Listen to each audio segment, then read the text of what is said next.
Hello. Hello. या sir, yes. आपने thyroid के बारे में लिखा था ना?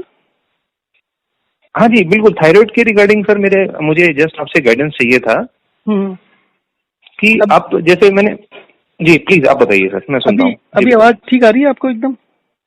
हाँ जी बिल्कुल, अभी परफेक्ट सर। जी बिल्कुल, अभी सिग्नल ठीक है जी। तो आपकी एज कितनी है? मेरा एज 37 है सर। थायराइड कब से है? थायराइड मेरे को लास्ट ईयर डायग्नोज हुआ था सर। मैं लास्ट ईयर मैंने कुछ समय तक हर्बल मेडिसिन लिया था, उसके बाद फिर एलोपैथिक मेरा डॉक्टर जो था, फैमिली डॉक्टर रही। ठीक है। अब आपका वेट कितना है? वेट सर अभी मेरा ऑलमोस्ट अराउंड 77-78 केजीज के आसपास रहेगा। और height? Height 5'7" sir. Okay. And आप पूरे दिन में कितना पानी पीते हैं? पूरे दिन में sir almost 3 litres, 2.5 to 3 litres per day. Exercise? Sir काफी करता हूँ एक्सरसाइज, तो ऑलमोस्ट 8 to 10 मतलब वॉक करता हूँ मैं काफी। और मतलब अगर एवरेज में अपना स्टेप काउंट करूंगा तो almost 8 to 10 kilometres per day हो जाता है। उससे ज्यादा ही होगा, उससे कम नहीं होगा। और ये कब से है? ये रेगुलर सर। मैं पहले भी जब मेरा थायराइड डायग्नोज भी हुआ था आई यूज्ड टू रन, तो मैं वर्कआउट काफी अच्छा करता हूँ। मतलब almost per day it is more then 2 hours I spend, 1 hour in the morning, 1 hour in. School college में आप स्पोर्ट्स में या कुछ एथलीट वगैरह रहे हैं? हाँ जी सर, मैं स्पोर्ट्स में था। मैं बास्केटबॉल प्लेयर था सर। किस लेवल पर खेले? सर मैं स्टेट लेवल खेला हूँ सर। एक सेकंड। आप चाय, दूध और दूसरे लिक्विड्स कितने लेते हैं? फ्रूट्स वगैरह कितने लेते हैं? मतलब पानी तो आपने बता दिया, पानी को छोड़ के कितना लेते हैं? सर चाय दिन में, क्योंकि अभी ऑफिस में क्या करीब 3-4 बार चाय हो जाता है दिन में। और मतलब कभी चाय कभी कॉफी ऐसा रहता है, लेकिन 3 to 4 times a day वो एवरेज रहता है। मिल्क और जूसेस भी सर मॉर्निंग ब्रेकफास्ट में मैं लेता हूँ सर अपने। कितना? At least 1 glass per day sir. ज्यादा भी होता है? 2 भी हो जाते हैं कभी? नहीं सर, 2 नहीं। मतलब जनरली मैं ब्रेकफास्ट के साथ ही लेता हूँ, तो बीच में कभी मैं उसमें कॉम्प्रोमाइज नहीं करता। मैं या तो बिल्कुल नहीं लूंगा तो मैं ब्रेकफास्ट में 1 glass लेता हूँ सर। और फ्रूट्स उसके अलावा? फ्रूट्स सर सीजनल फ्रूट जो भी अवेलेबल रहते हैं, जैसे बनाना इन सीजन, एप्पल, आजकल कितना मैंगो में। मैंगो सर मैं ज्यादा नहीं लेता, पपाया मैं ज्यादा लेता हूँ sir. Papaya and this what is. नहीं, पर जो भी लेते हैं आप उसका टोटल वेट कितना होता होगा on average per day? On average sir बहुत ही कम, मतलब ऑलमोस्ट 200-300 ग्राम बाउल।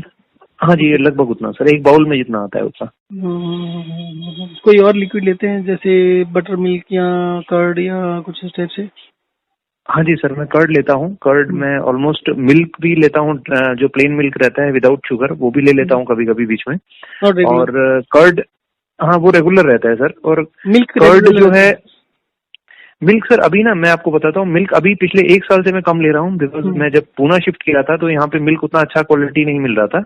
बट मैं 1 साल से पहले जो था मेरा रेगुलर ओवर द ईयर्स में मिल्क काफी कंज्यूम कर रहा था। मतलब 1 से ज्यादा भी कर रहे कर्ड, हाँ जी 1 लीटर से ज्यादा भी हो जाता था कभी। 1 लीटर से ज्यादा? हाँ 1 लीटर से ज्यादा हो जाता था सर। मैं पैकेट, क्योंकि जो होता है जो उसको ड्राई, मैं पैकेट निकाल के वैसे भी पी जाता था, तो मतलब नहीं, तो अभी कितना? अभी जो से 1 साल पहले बता रहे, तो 1 साल पहले तक 1 गिलास था या तभी भी 1 लीटर के आसपास था? नहीं सर, ऑलमोस्ट आप लगा के चलिए 2-3 गिलास तो दिल्ली के मैं ले लेता था उस टाइम भी।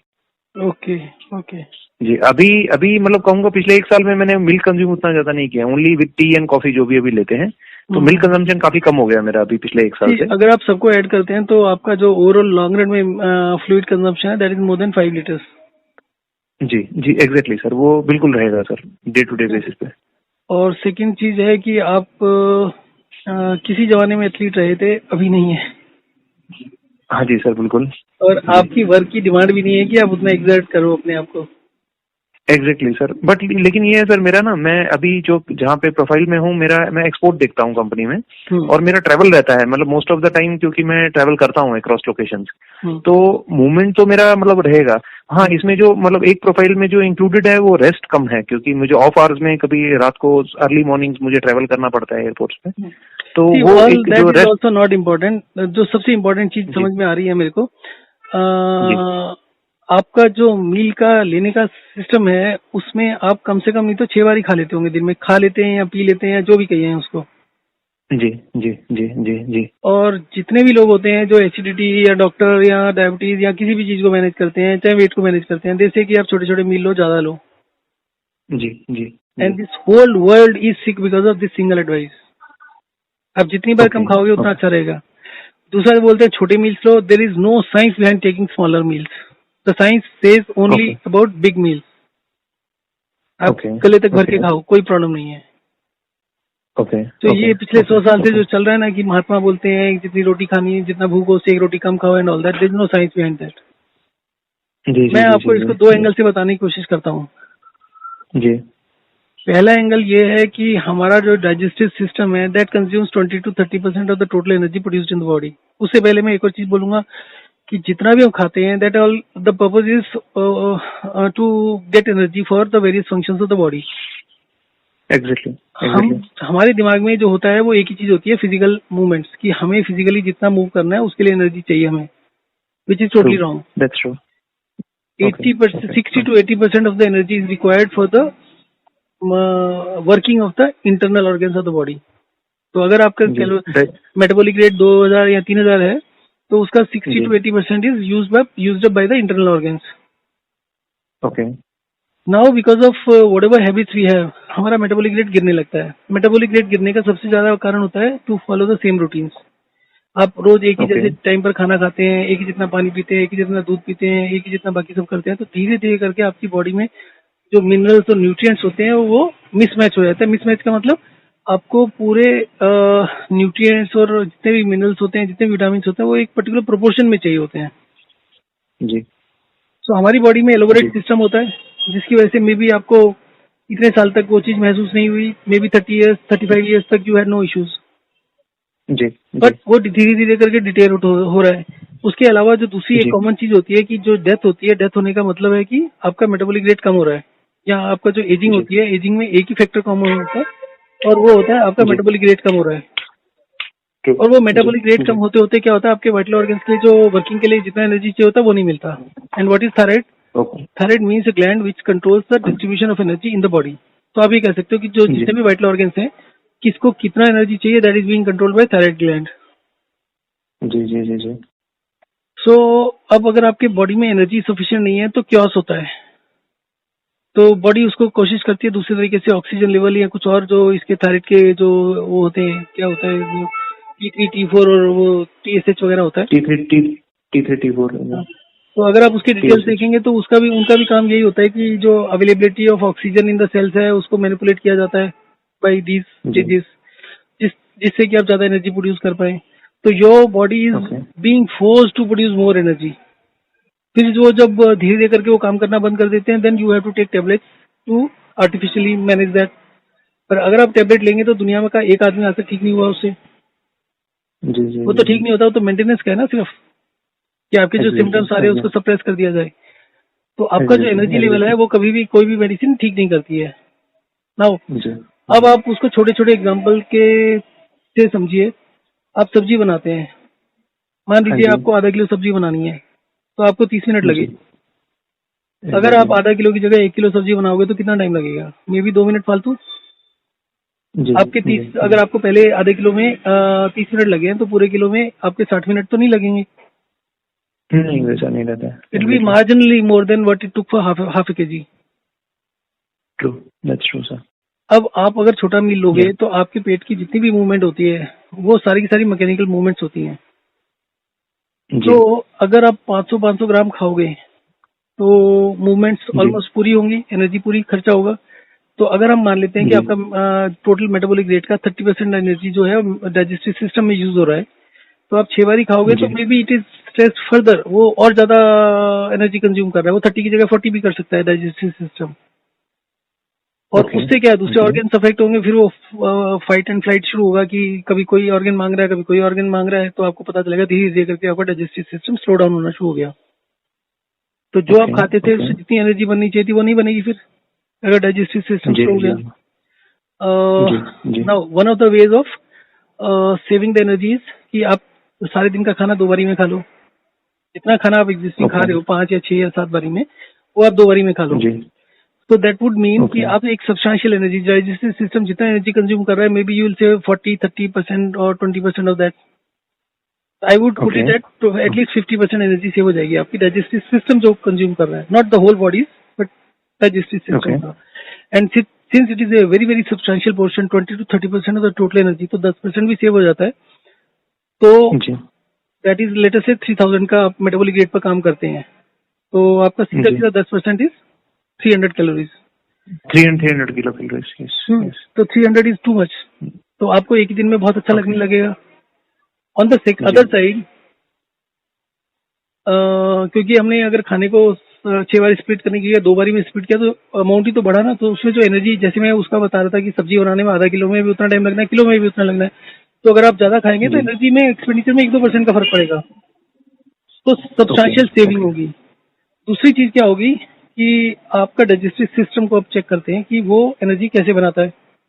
सबसे पहले आपके जी पेट में एंजाइम्स और एसिड्स होते हैं जो आपके खाने को प्रोसेस जी करते हैं। जी अब जो एग्जैक्टली। एंजाइम्स और जी एसिड्स आपके पेट में आते हैं वो किन जी फैक्टर्स के ऊपर डिपेंड करते हैं। आपका जो स्टमक का साइज होता है 200-250 ग्राम होता है। आपका जी एक जी जी एवरेज जी मील 1 किलो से ऊपर का होता है। खासकर आपका तो होगा ही, जी कुछ लोगों का 700-800 हो सकता है, और कुछ लोग जो जी वैसे ही कम खाते हैं, किसी का 300-400 भी होता है। तो जितना आप ज्यादा खाओगे उतना स्टमक स्ट्रेच होगा, और जितना स्ट्रेच होगा उतना एंजाइम्स और एसिड्स मिलेंगे आपको। Because in normal course of things okay also most of the people, कभी सुबह के टाइम कोई 1 रोटी खाता है, कोई 2 खाता है, तो हर एक का अपना अपना जी सिस्टम होता है। सुबह के 2 खा रहे हैं, दोपहर को 4 खा रहे हैं, रात के 6 खा रहे हैं, समथिंग जी लाइक दैट। जी जी तो आपकी बॉडी में कोई सिस्टम तो होगा ना जो बताएंगे कि भाई आपने इतना खाया और इतने एसिड प्रोड्यूस करने, इतने एंजाइम्स प्रोड्यूस करने हैं। तो एग्जैक्टली एग्जैक्टली। दैट जो मुझे रिप्लाई मिला है दूसरे लोगों से, वो ये मिला है कि ये हमारा स्टमक स्ट्रेच करता है, जिससे डिसाइड होता है। कुछ ओके आपके टेस्ट सिस्टम भी बताता होगा, ब्रेन को मैसेज देता होगा कि भाई आपने इस टाइप का खाना खाया है तो इस टाइप के आपको चीजें चाहिए। ठीक है। जी जी जी सेकंड चीज हो गई आपके इंटेस्टाइन्स में। आपके इंटेस्टाइन्स में मूवमेंट होती है खाने की, आपके स्टमक में भी मूवमेंट होती है खाने में, मैकेनिकल मूवमेंट्स होती है। तो जितनी स्ट्रांग मूवमेंट्स होंगी वो उतना जी खाना अच्छे तरीके से प्रोसेस होगा। मान लीजिए खाने का जो ओके। पेट का काम है उसको पेस्ट में कन्वर्ट करना है, तो जितनी फाइन पेस्ट होगी उतना ज्यादा। पेरिस्टेटिक पेरिस्टेटिक मूवमेंट जो नहीं, रहती वो है आपकी स्मॉल इंटेस्टाइन फूड में की। होती है। स्टमक की जो ओके मूवमेंट्स होती हैं, वो स्टमक आपको मैं वीडियो शेयर कर दूंगा, वो आपका जी गूगल से ही निकाला हुआ है। तो वो आपका स्टमक जी काफी तेजी से 1 मिनट में 3 बार मूव करता है। ओके तो ओके आपके स्टमक में ऑलरेडी 1 किलो से ऊपर का सामान है, आपके स्टमक का अपना जी वेट भी है। जी तो अगर वो 1 जी मिनट में 3 बार मूव कर रहा है और वो सब्सटेंशियल जी मूवमेंट्स हैं, तो यू कैन थिंक ऑफ कि 24 घंटे में वो कितना एनर्जी खाता होगा। फिर उसके ओके बाद ओके स्मॉल इंटेस्टाइन की मूवमेंट्स हैं। अब अगर जी आपके डाइजेस्टिव सिस्टम को जो अवेलेबल एनर्जी है वो कम हो गई, तो जो स्मॉल इंटेस्टाइन में जी खाना मूव होगा और खाने की जो डेंसिटी कह लीजिए, जो उसका प्रेशर होगा इंटेस्टाइन की वॉल्स पर, वो भी जी कम होगा। तो आपके इसमें जो ओके न्यूट्रिएंट्स है ठीक है खाने में वो भी कम एब्जॉर्ब होंगे। फिर आपके जी स्मॉल इंटेस्टाइन में बैक्टीरिया है जो उसको ब्रेक डाउन करेगा।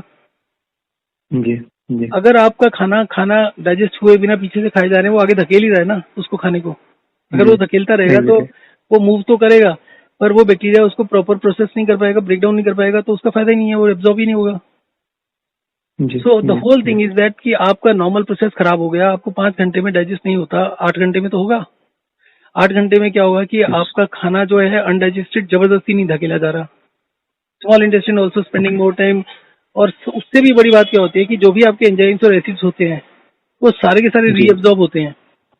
और जब आप उसको डाइजेस्ट के राइट लिए बिना धकेलने में लग जाते हैं, खाना पानी पी के, फाइबर खाकर या दूसरे तरीके से, तो जब वो जी फास्ट फास्ट धकेलते हैं तो जो एसिड्स और एंजाइम्स होते हैं वो भी रीअब्जॉर्ब होकर नहीं आ पाते, तो वो आपके एसिड्स ओके और वो सब वीक होने लगते हैं।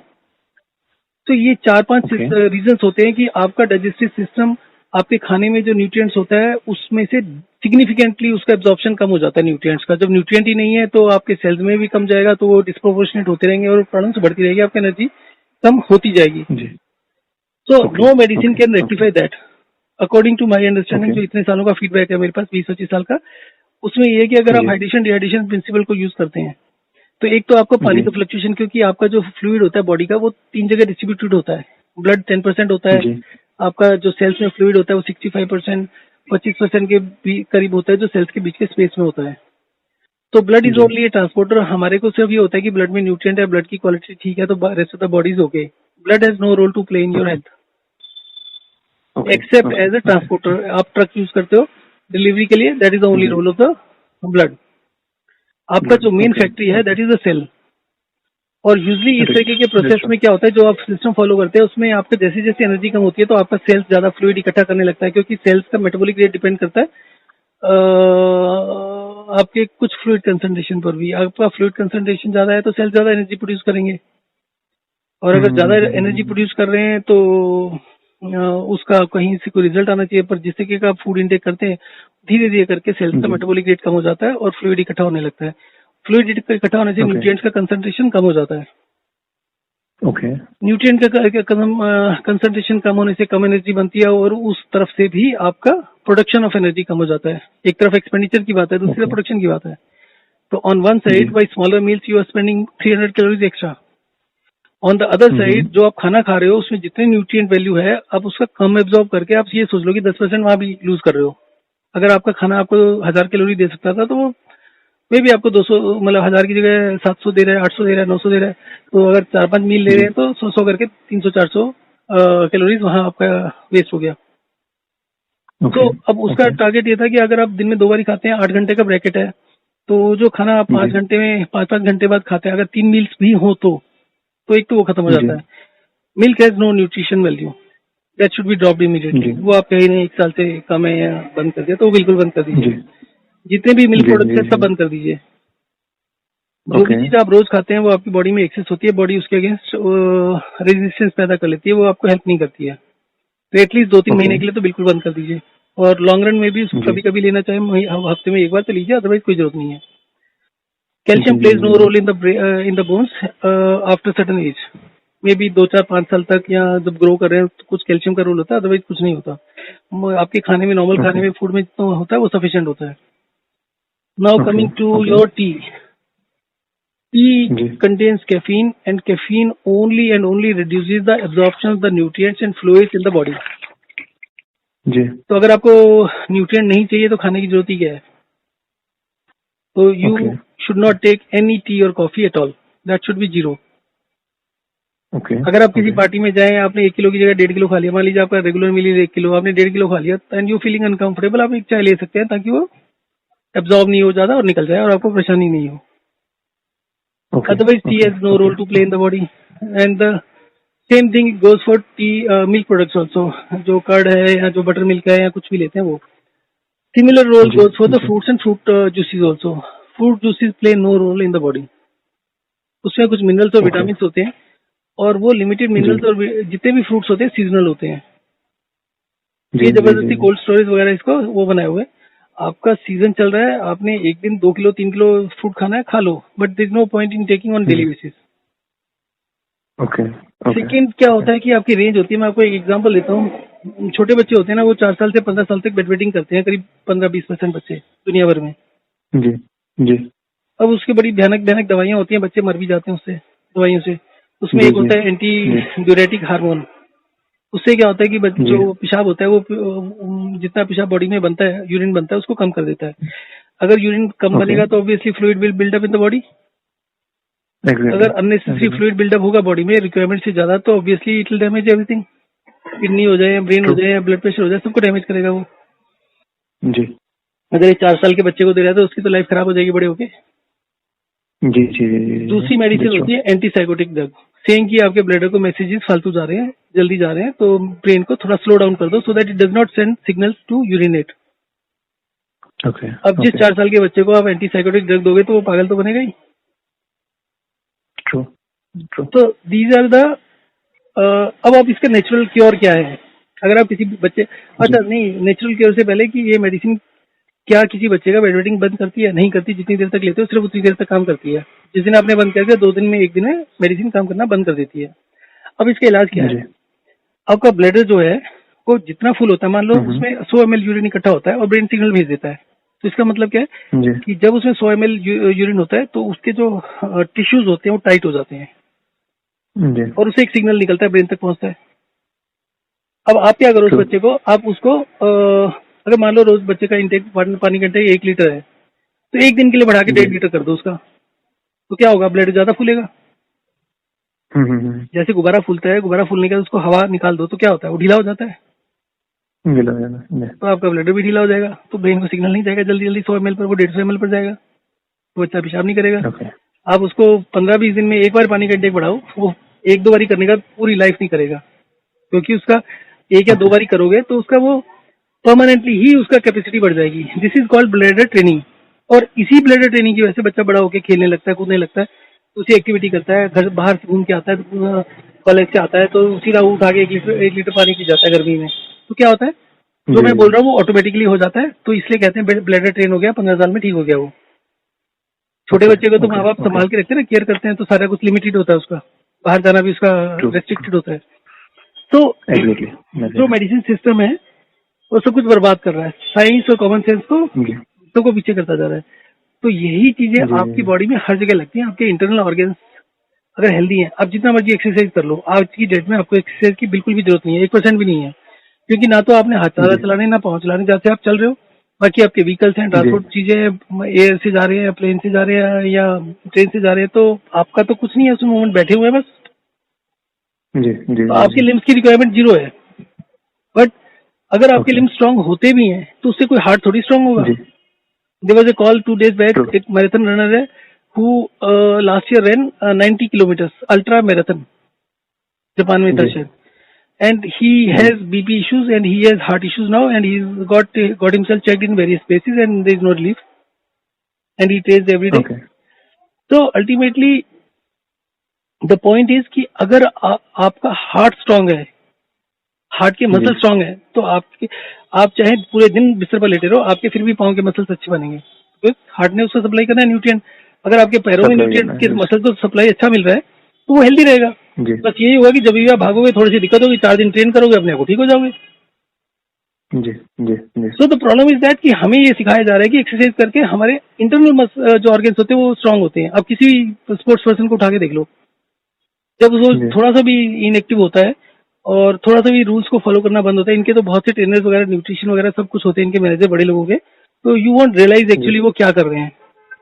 और ये इम्यूनिटी काफी वीक होता है सर, इम्यूनिटी काफी वीक होता है उनका, मैंने देखा है। इम्यूनिटी के अलावा उनके मैनेजर्स होते हैं, उनको फिर भी गाइडेंस बहुत मिलती है, और उनका मील्स वगैरह पर भी बहुत कंट्रोल होता है, क्योंकि उनको गाइड करने वाले लोग होते हैं, उनको रोकने वाले लोग होते हैं कि भाई मत करो। और उसके बाद उनको ये भी होता है कि भैया शक्ल बिगड़ गई या पेट निकल गया तो कोई एडवर्टाइजमेंट के पैसे नहीं मिलेंगे। जैसे ये लोग हैं 700-800 करोड़ रुपए साल का ले रहे हैं, तो कौन देगा फिर अगर ये किसी काम के नहीं रहे तो वो भी फैक्टर्स होते हैं। तो आदमी अपने आप को काफी रेस्ट्रेन करता है, उसके लिए बहुत सी चीजों का ध्यान रखता है।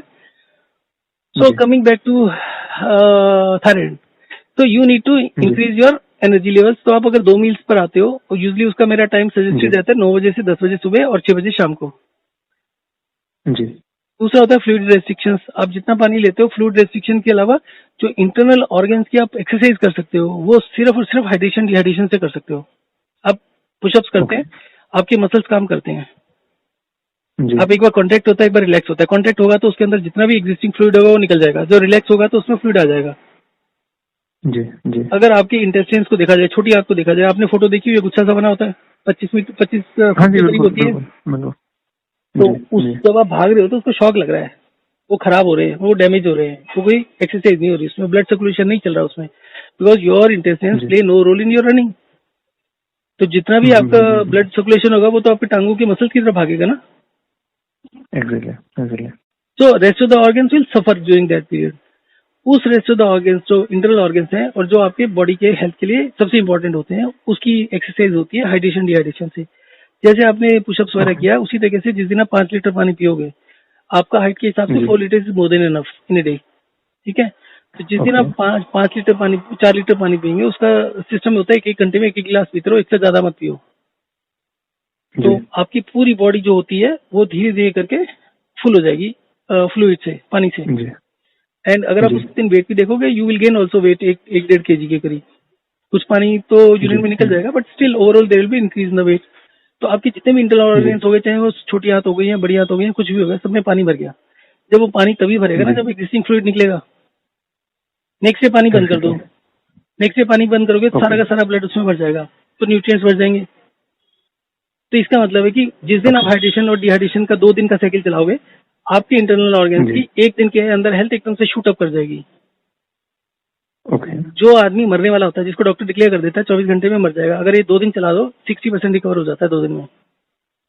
जी So, सर, इसमें जैसे नेक्स्ट डे जैसे आप बता रहे हैं, लेट्स से अगर फर्स्ट डे अगर कोई जैसे 4 लीटर लेता है तो नेक्स्ट डे जब वो उसको रुकेगा तो वो बिल्कुल एकदम पानी रोक देगा या कुछ क्वांटिटी में कम करेगा उसको, ये बिल्कुल बंद कर देना है पानी? सर जो मैंने शुरू किया था आज से 15 साल पहले, and which is the most effective, अगर मान लीजिए किसी को लाइलाज बीमारी है और वो अगर उसको 6 दिन में 7 दिन में ठीक होना है, जैसे एक्जिमा होता है, eczema is incurable disease as per the medical science, autoimmune system बीमारी होती है जिसका कोई इलाज नहीं है। 99.9% पेशेंट होते हैं पूरी जिंदगी सफर करते हैं। जी। मैं उन पेशेंट्स को एटलीस्ट 70-80% पेशेंट्स को सिर्फ 7 दिन में ठीक कर देता हूँ परमानेंटली। Okay, great great. उसका ये रहता है रूल कि एक दिन पानी बढ़ाओ और दूसरे दिन 0 कर दो, एक ड्रॉप भी नहीं लेना। नंबर 2, ओके, ये एक मिथ है मार्केट के अंदर कि आप अगर एक दिन पानी नहीं पियोगे आपकी इंटेस्टाइन से आपका कॉन्स्टिपेशन हो जाएगा, आपका ये हो जाएगा, आपका वो हो जाएगा। जी जी अगर आप 36 घंटे के लिए एक बूंद पानी नहीं पियोगे आपके लूज मोशन हो जाएंगे। जी कॉन्स्टिपेशन तो भूल जाओ। जी 60 to 80% लोगों को लूज मोशन लगेंगे और जो ओवरवेट है उसको तो 100% लगेंगे। जी।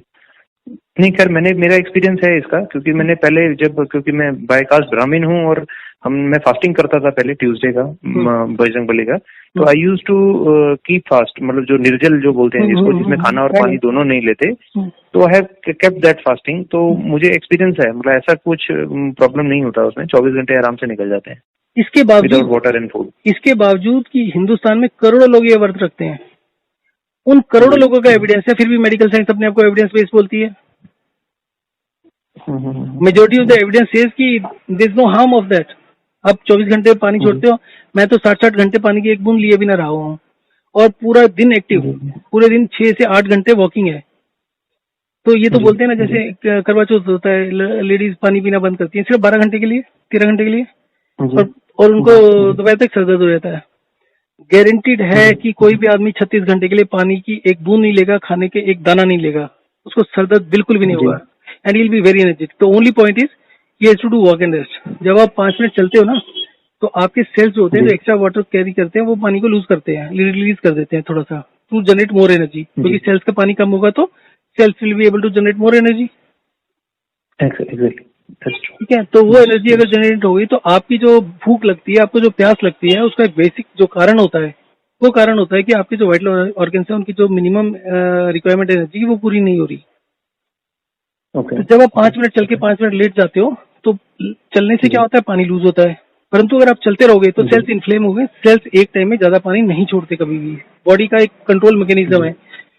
अगर आपका ब्लड 10% है तो वो 10 का 9 से कम नहीं होगा, वो 1% तो वेरी कर सकता है, पर इससे ज्यादा नहीं वेरी कर सकता। तो उसके लिए बहुत सारे मैकेनिज्म होते हैं शरीर के अंदर।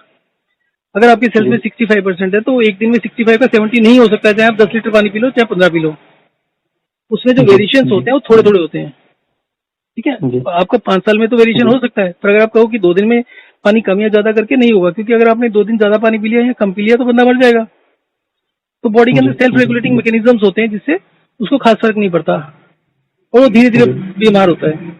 इसी तरीके से जो लोग इस तरीके से करते हैं कि 5 मिनट चलते हैं, 5 मिनट में एक हेल्दी आदमी, अब जैसे आदमी को तो पता भी नहीं चलेगा 5 मिनट चल लिए, यू विल से कि मैं तो 20 मिनट चलूंगा, पर 5 मिनट चलना इज अ बेटर थिंग, और उससे आपका पानी रिलीज होगा। और जब आप 5 मिनट का रेस्ट करोगे तो आपके सेल्स 5 मिनट चलने से जितने इन्फ्लेम हुए थे और जितने उसके चांसेस इंक्रीज हुए थे कि वो और पानी रिलीज करना बंद कर देगा, वो रिलैक्स हो जाएंगे। वो जो इन्फ्लेमेशन होगा वो रिवर्स हो जाएगी। 5 मिनट जब दोबारा चलोगे तो दोबारा से फुल स्पीड से पानी छोड़ेंगे सेल्स। इस तरीके के जो कैंसर्स होते हैं ना, जो लास्ट स्टेज की कंडीशंस होती है, एसाइटिस, लीवर वगैरह फेल हो गया पूरी कंप्लीटली, लास्ट स्टेज आ गई लीवर की, उस स्टेज में भी बॉडी में पानी भरने लगता है। जितने भी कैंसर्स होते हैं लास्ट स्टेज में, सब में कैंसर भरता है, पानी भरता है। जी पानी भरता है। उससे दुनिया की कोई दवा काम नहीं करती, ना ही कोई दवा होती है। वो थोड़े से डायरेटिक वगैरह देते हैं, 4-6 दिन हफ्ता काम करते हैं, उसके बाद वो काम नहीं करते। पर अगर आप उसमें वॉक एंड रेस्ट कर लेते हैं तो महीने के अंदर बंदा बिल्कुल फिट हो जाता है, उसको कोई तकलीफ नहीं रहती। आप कहीं भी चेक करा लो उसके बाद महीने बाद। और उन लोगों का फीडबैक है कि भाई साहब, जब से आपने चलाना शुरू किया, मैं पहले दिन से उनकी दवाइयां बंद करा देता हूँ कि डायरेटिक वेरेटिक जो पेशाब करने की दवाइयां होती है ना, कि पेशाब ज्यादा है, उससे वो मत लेना, बंद कर दो। क्योंकि this is the only natural system. आप दवाइयाँ लोगे, केमिकल लोगे, वो कुछ दिन काम करेंगे, उसके बाद क्योंकि आप केमिकल ले रहे हो और नेसेसरी ले रहे हो, तो उसको जो जो नेचुरल प्रोसेस है वो तो ये ना कि आप चलोगे सेल्स पानी रिलीज करेंगे। जी अब कोई भी एक्टिविटी करोगे सेल पानी जी रिलीज करेंगे। अगर आप कोई एक्टिविटी करे एग्जैक्टली बिना ही दवाई के थ्रू, केमिकल के थ्रू उसको रिलीज करा रहे हो, तो थोड़े दिनों बाद उसको पता चलेगा ना कि ये तो मरने का काम हो रहा है। तो उनको जी जब जी वॉक एंड रेस्ट जी कराते हैं तो उसकी बॉडी में जितना एक्सेस पानी होता है वो निकलने लग जाता है, यूरिन आउटपुट डबल ट्रिपल हो जाता है, पानी का इंटेक हम वैसे ही बंद कर जी देते हैं। उसको भी बोलते हैं जी कि भाई 2-3 हफ्ते में एक दिन पानी जीरो कर दो, और पानी जीरो करने के जी बाद वो सेल से रिलीज होता रहता है, और सारी बीमारी ही सेल से होती है, जितने कैंसर होते हैं सेल्स में पानी एक्सेस होता है जिससे मरते हैं। आप अगर ये सिस्टम जी चालू करो, किसी को भी कैंसर का फर्स्ट सेकंड स्टेज है, जिस दिन डिटेक्शन हो, महीने भर के लिए उसको घर रख के बस ये शुरू करा दो, छुट्टी करा के, उसका जी कैंसर खत्म हो जाएगा, 1 रुपये जी खर्च करने की जरूरत नहीं है। जी तो 2 थिंग्स फॉर मैंने थायराइड। सर मैंने अपना एक्सपीरियंस बताता हूँ। लास्ट टू लास्ट मंथ मैं अपना होम टाउन विजिट किया था। उस समय पे मेरा वेट काफी, इनफैक्ट मैं 2 मील ही ले रहा था उस टाइम पे। मैं I was not taking 3 meals a day, और मेरा वेट रिड्यूस हुआ था, और मेरा थायराइड भी आई थिंक उस टाइम कंट्रोल में था। क्योंकि मुझे ऐसे पता लगता है, एक तो मेरा हेयर फॉल शुरू होता है जब मेरा थायराइड हिलता है, तो इधर ऊपर होगा तो हाइपोथायरॉइडिज्म है मेरे को। मेरा ऑलमोस्ट, उसके बाद 16 आया, 10 आया। अभी मैंने लास्ट जून में करवाया था तो मेरा 7.44 था उस टाइम पे। तो अभी मेरे को क्या, अभी जैसे मैं पूना आया, उसके बाद आने के बाद अभी फिर मेरा दोबारा से हेयर फॉल शुरू हो गया। तो मैंने अभी पीछे, मुझे लगा शायद मेरी ओवरडोजिंग में, ऑलमोस्ट 78 mm जो उसकी mg जो टेबलेट है वो ले रहा था उसकी। तो अभी फिर मैंने क्या, मुझे लगा कि शायद ज्यादा डोज की ले रहा हूँ और मुझे चेंज करवानी है। तो I took it on alternate day. मैंने 2 दिन छोड़ दिया बीच में कि मैं 2 दिन के बाद लेता हूँ। अभी मैं 1 दिन छोड़ के 1 दिन ले रहा हूँ। लेकिन फिर वही था कि अभी hair fall is going on, और मैं अपने जो प्रेशर पॉइंट, जैसे हाथ में जो प्रेशर पॉइंट होता है थायराइड का, मैं उसको भी प्रेस करता हूँ, उसके लिए भी कुछ ना कुछ करता रहता हूँ। But somehow I came across one of your article, actually मैंने उसमें देखा कि यू रिकमेंडेड समबडी। तो मुझे लगा कि मैं आपसे एक बार बात करता हूँ and to take some guidance की क्या करना चाहिए नेचुरल वे में, कि मतलब मेडिसिन लेट्स से कि मैं उस पर ज्यादा डिपेंडेंट ना हो के, क्योंकि every time I have to go to a doctor and every time I have to keep this medicine, मतलब चेंज करवाना पड़ता है उसमें, क्या करना है क्या नहीं वो तो करना है। इम्पोर्टेंट तो नहीं है। इम्पोर्टेंट तो ये है ना कि अगर आप थायराइड को मेडिसिन के थ्रू मैनेज कर रहे हैं तो धीरे धीरे करके सारे ऑर्गन्स खत्म हो जाएंगे। जी आपको कुछ सालों के बाद डायबिटीज भी हो सकता है। आप देख लो, link between thyroid and diabetes, link between thyroid and BP, link between thyroid and heart disease, link between thyroid and stroke, सब कुछ करके देख लो ना, आपको पता चल जाएगा। अगर आप थायराइड को जी मेडिसिन से मैनेज कर रहे हो तो you will be in a soup in the long run, जी नॉट टुमारो ओके और next year, but long run is okay not so good. Okay So it's not about okay the मतलब medicine लेना एक is something like annoying kind of experience, but उससे जी कोई help भी नहीं मिलती ना लॉन्ग रन में। जी जी जी जी जी जी। तो अभी मतलब what you suggest, as you said कि मतलब मुझे अभी ट्वाइस अ डे, मतलब I have to take my meals and महीने के आई अंदर हैव आपका टू। महीने के अंदर आपका जो थायराइड का रेंज है वो नॉर्मल हो जाएगा, TSH। जी जी उसके बाद जी आप उसको जी मेडिसिन को हाफ कर दीजिए और नेक्स्ट मंथ पे जीरो कर दीजिए, 2 महीने के बाद जीरो कर दीजिए। इसको रूटीन को चलाते रहिए और उसके बाद जी हर महीने मॉनिटर करते रहिए। मेरे ख्याल से 2 महीने के बाद आपको दोबारा थायराइड नहीं होगा। ओके ओके ओके आपको दूसरा एक चीज बताता हूँ, जी मेन और वुमेन का अगर कंपैरिजन करते हैं थायराइड में, औरतों को थायराइड 8 गुना होता है आदमी के मुकाबले, जी जी और उसका जी सिर्फ एक ही कारण होता है कि लेडीज आदमी के मुकाबले में 8 गुना ज्यादा डाइटिंग करती हैं। जी मैरिज से पहले तो ऑलमोस्ट 70-80% लड़कियां करती हैं डाइटिंग वगैरह, जी जी और जी यहाँ दूसरी गलती करती है एक्सरसाइज की। जिम ज्वाइन कर लेते हैं आजकल, पुराने जमाने में तो जिम जी जिम नहीं होते थे, आजकल जिम ज्वाइन करती है। एक्सरसाइज एंड जी dieting both are suicidal. Okay आपको ओके कंप्लीट करने के लिए करना है, अगर कोई भी स्पोर्ट्स पर्सन है वो वॉक एंड रेस्ट करता है, उसका स्टेमिना 3-4 गुना हो जाता है 1 महीने के अंदर। उसके जी बाद ही is able to compete better. तो ये जो रोज खेलना, ज्यादा एक्सरसाइज करना, see I also like use to like sports, और मैं बहुत बहुत देर तक खेलता था। मैं पूरा पूरा 10-10 घंटे भी कंटिन्यूस खेला हुआ है without any drop of water and खाना पीना। जी बट अल्टीमेटली बहुत देर बाद समझना है, अब आज की डेट में मैं 5-6 साल से नहीं खेलता हूँ, पर अभी भी मैं अगर खेलने चले जाता हूँ तो 2 घंटे में बिना किसी प्रॉब्लम के जी खेल लेता हूँ, और 10-15 मिनट में जी बॉडी वार्म अप होके उसी शेप में आ जाती है जैसे 2 साल पहले थी। तो यूजली क्या होता है, 2 साल एग्जैक्टली जी छोड़ दो तो पूरा आउट ऑफ फॉर्म हो जाते हैं, और जी अगर आप वॉक जी एंड रेस्ट कर रहे हैं तो आउट ऑफ फॉर्म सारी लाइफ नहीं होंगे। Okay okay okay okay okay ठीक सर। तो बेसिकली फ्लूइड कंट्रोल, फ्लूइड का मैं आपको एक व्हाट्सएप भेज देता हूँ। एक मैंने आपको व्हाट्सएप और बोला था शायद किसी चीज का, हमें प्यास क्यों लगती है, उसका व्हाट्सएप भेज देता हूँ। एक वीडियो और बोला था मैंने, स्टमक एक्सरसाइज, स्टमक का मूवमेंट नेचुरली कैसे होता है, तो वो भी ढूंढता हूँ। अदरवाइज आप स्टमक का तो आप खुद भी गूगल करेंगे ना, स्टमक मूवमेंट्स, और उसको वीडियो में क्लिक कर देंगे तो आपको टॉप 2-3 में मिल जाएगा स्टमक खाने के बाद कैसे मूव करता है। मैं देखता हूँ, मेरे पास पड़ा हुआ, किसी को भेजा था मैंने देखकर गूगल से, तो वो भेज देता हूँ आपको। बाकी जो मेरे वीडियो है वो तो भेज ही देता हूँ। So is yoga going to be helpful? Nothing, useless, completely useless. Yoga also causes disease. तो योगा में क्या चीज है? आप योगा का वो बोलता है अनुलोम विलोम करने से पेट में वो मुक्का सा करके पेट को प्रेशर करके आपका थायराइड ग्लैंड एक्टिवेट होता है, आपका ये होता है वो होता है। नॉनसेंस है कंप्लीटली, और कोई उसको बोलता नहीं है कि बकवास कर रहा है। तो आप बताओ योगा से कैसे कोई हेल्प होगा? अभी थोड़े दिन पहले की एक दो किस्से बताता हूँ रामदेव के। थोड़े दिन पहले he was on TV on some channel about corona, he was talking about corona कि जी अनुलोम विलोम करो, और ये दूसरा क्या होता है, कपालभाति करो, आपका breathing will be very very good, you will be able to hold. तो मैंने पिछले 4-5 साल से कभी ब्रीदिंग का कोशिश ही नहीं किया था देखने का कि मैं कितनी देर तक होल्ड कर सकता हूँ। तो during the course of that जो उसका प्रेजेंटेशन था, ही सेड मैं 2.5 मिनट कर सकता हूँ। तो अभी आपका चैनल में टाइम नहीं है तो इसलिए मैं नहीं करके दिखा रहा। तो मैंने अगले सुबह कर लिया, मैं 2 मिनट 35 सेकंड मैंने भी कर लिया। वो रोज कपालभाति करता है, मैंने कभी किया ही नहीं लाइफ में।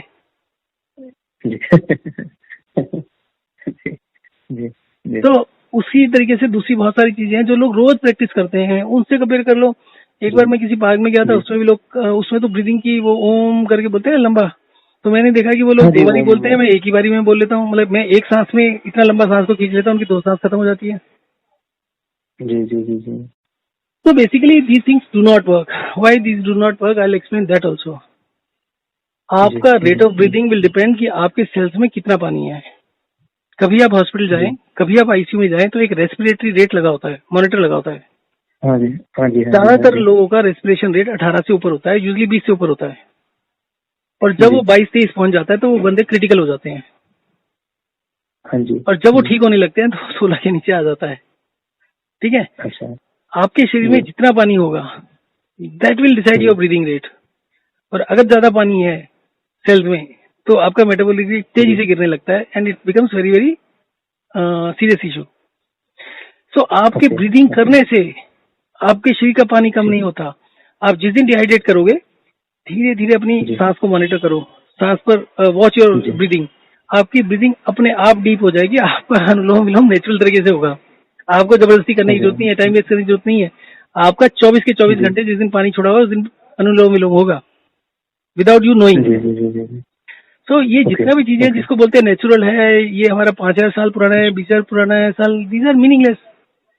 अब ये तो है नहीं है कि डॉक्टर्स को इस सारी फैक्ट्स नहीं मालूम। जो मैं बता रहा हूँ रेस्पिरेटरी रेट तो वो भी चेक करते हैं ना। May be my explanation is better, पर कुछ नॉलेज तो है कहीं ना कहीं, कोई ना कोई आदमी तो इसको रिलेट कर सकता है ना कि ऐसा क्यों होता है। आफ्टर ऑल जो भी वो आईवी देते हैं, सलाइन देते हैं, वो सारा भी तो उसी तरीके से ब्रीदिंग रेट को देख के तो कंट्रोल करते हैं। तो they also know a lot, but nobody is willing to help anybody. जो वकील होते हैं वो किसी भी मुसीबत ज्यादा आदमी को हेल्प नहीं करते, वो उसको और फंसाते हैं कि ताकि और इनकम हो। इसी तरीके से डॉक्टर्स हैं, इसी तरीके से डॉक्टर हैं। कोई भी आदमी जिसको स्ट्रोक होता है ना, तो उसको आईवी चढ़ाते हैं, और जब फर्स्ट फेज में आईवी चढ़ाते हैं, नमक जाता है तो शरीर से पानी खींचता है और उसको ड्रेन आउट करता है, और जैसे ही उसका पानी कम होता है उसका स्ट्रोक ठीक हो जाता है। तो दूसरे दिन सारे घर वाले खुश कि भैया इसके तो हाथ पैर चल गए। उसके बाद वो आईवी को लगे रहने देते हैं, 2 दिन बाद फिर खराब हो जाता है। फिर वो कहते हैं जी अभी इसको 10-15 दिन यही रहने दो। अगर वो पहले दिन उसका आईवी लगाते हैं, आईवी लगा के उसको घर भेजते हैं तो बंदा ठीक हो जाए, पर उसको महीना भर रखेंगे, उसको ठीक नहीं होने देते। नहीं वो बिल्कुल सही है सर आपकी बात। नो बिल्कुल, that's a true actually fact actually. जी जी। तो हर एक चीज एक मेजर्ड चीजें हैं, और पब्लिक को कोई भी आदमी, कोई भी प्रोफेशनल ये नहीं चाहता पब्लिक को नॉलेज हो जाए। आर्किटेक्ट होते हैं, सारे नक्शे कॉमन होते हैं, फिर भी आर्किटेक्ट करना पड़ता है। आपके एक लाइन में मकान बन रहे हैं, आपको नहीं खर्चा करना, तो you adopt anybody. Plot size same होने चाहिए, सब कुछ सेम हो, उसका डायमेंशन सेम है तो नक्शा भी सेम होगा। किसी से बोरो कर लो, 4 तरीके बने, बल्कि एमसीडी को खुद ही रहना चाहिए, उसको तो रिक्शा पास करने के पैसे देते ना। दे शुड अदर पे यू कि आप इनमें से कोई सा नक्शा उठा लो। Exactly, that's true. तो पूरा सोसाइटी में बस एक दूसरे वो गलत मतलब वैल्यू जो है ना, वैल्यू जो है, वैल्यूज तो कोई क्रिएट कर ही नहीं रहा। बस वो ये है, बंदर बांट रहा है कि खाए जाओ, जिसका ज्यादा हाथ लग जाए वो ज्यादा मार लो। नहीं बिल्कुल सर, बिल्कुल ऐसा ही है एक्चुअली। बिल्कुल ऐसा ही है। So nice talking to you sir, it is really informative. और जो आपने मुझे सजेस्ट किया, I will definitely try on myself. और I will get back to you. I mean, I will see मतलब what changes it will make in my body, and definitely I'll get back to you on this. ये जो भी आप बता रहे हैं ना, कई बार मतलब कम से कम 20-30 कंट्रीज से भी कई बार ईमेल आ जाए वेबसाइट वगैरह देखकर, और जो भी ये करता है उसका फर्स्ट 24 आवर्स का जो वो होता है, रिजल्ट होता है ना, वो बहुत शॉकिंग होता है। कहता है यार मैं पिछले 20 साल से ट्राई कर रहा था, 24 घंटे में हो गया। जी जी जी जी। चलिए एनीवे, करिए, बताइएगा। आज काफी 100% sir, 100%, and in fact I will take more of your time in course of time sir, in course of days. तो मैं खुद एक्सपेरिमेंट करना चाह रहा था, and I found it interesting actually. Last time also when I saw that post over the LinkedIn, I was curious actually, but क्योंकि मैं travel में था, और उस टाइम पे क्या था कि राइट ट्रैवल के अलावा दुनिया में इतना मिस इन्फॉर्मेशन है, कोई आदमी किसी पर इतनी जल्दी विश्वास करने के लिए भी तैयार नहीं होता। अगर मैं ही किसी चीज को देखता हूँ, मुझे भी लगता है कि फ्रॉड है जी। That is also one of the reason actually, and the other piece is कि मतलब I'm honest towards you sir, मैं ऐसे झूठ नहीं बोलता हूँ, बिल्कुल सच बताता हूँ।